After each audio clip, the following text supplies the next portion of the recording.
Right. Hey, folks. If you've ever been confused about how cardio should fit into your fat loss regime, that's what I'm going to cover in this video. So firstly, my name's Faz from Fazlifts, and today I'm going to talk about how cardio it fits into your overall fat loss plan. So firstly, I want to talk about the pros. Now, some of the pros of cardio really revolve around health. So it's excellent for improving cardiovascular health, increasing the ratio of HDL to LDL cholesterol, also increasing your heart capacity, making you more ready for life in general. And I think most people will find an improvement in blood work in pretty much all areas by inclusion of cardio and more work.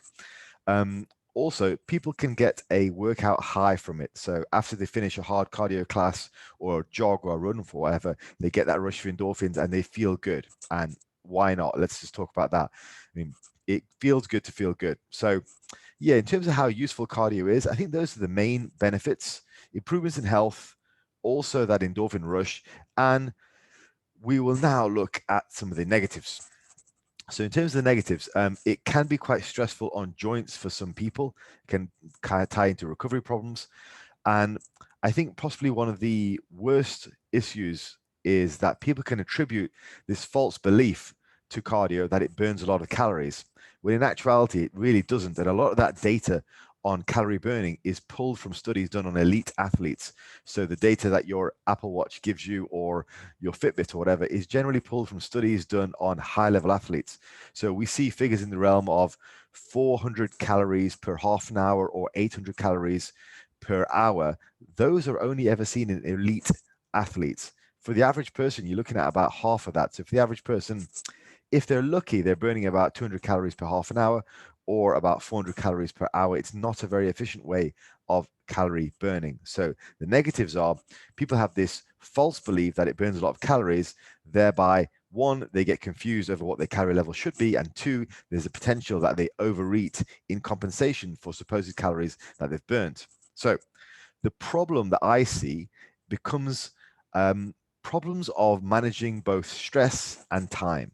So firstly, with regards to stress, I would always prioritize time spent in the gym, actually lifting weights, and also time spent in the kitchen prepping food as the big things as what we're looking at. So if we're looking at managing stress, we've got to manage our recovery from the weight room.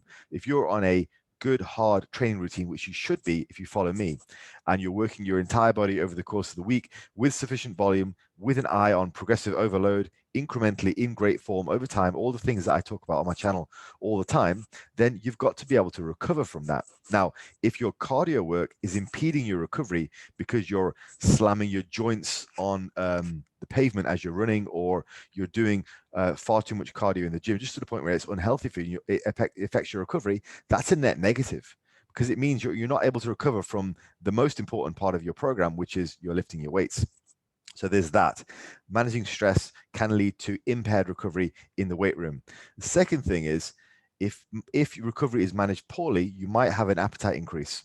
And that's not so great if we look at the purpose of the video, which is how does cardio relate to a fat loss regime? So if your appetite increases, you just make it that much harder to stay on your diet.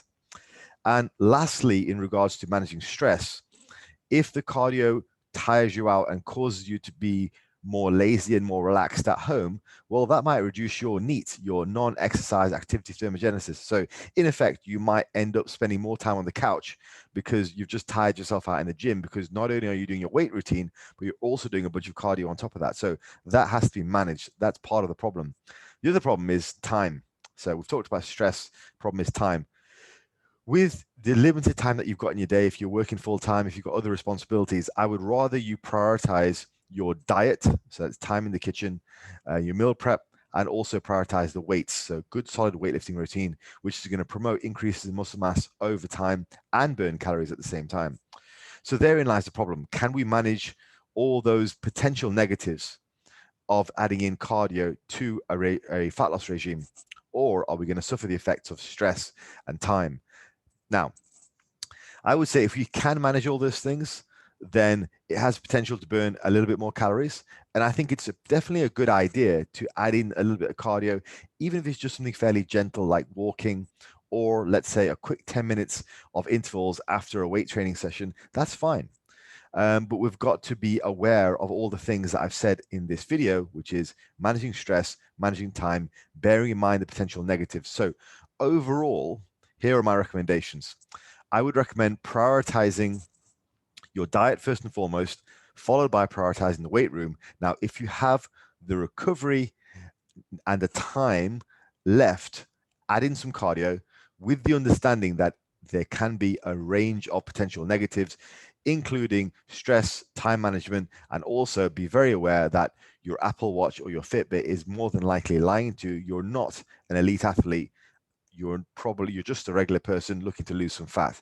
So you're not going to be burning anywhere near as many calories. So don't factor that into your fat burning process. Don't see that as a carrot to chase because your Apple Watch tells you you've burnt 800 calories. You've not. Let me just tell you, you've probably burnt less than half that.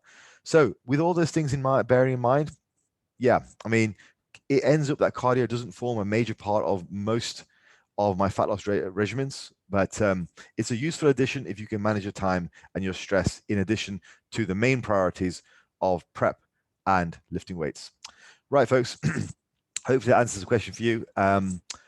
If you found that useful, please like, subscribe, comment, share. You can ask me a question in the field below.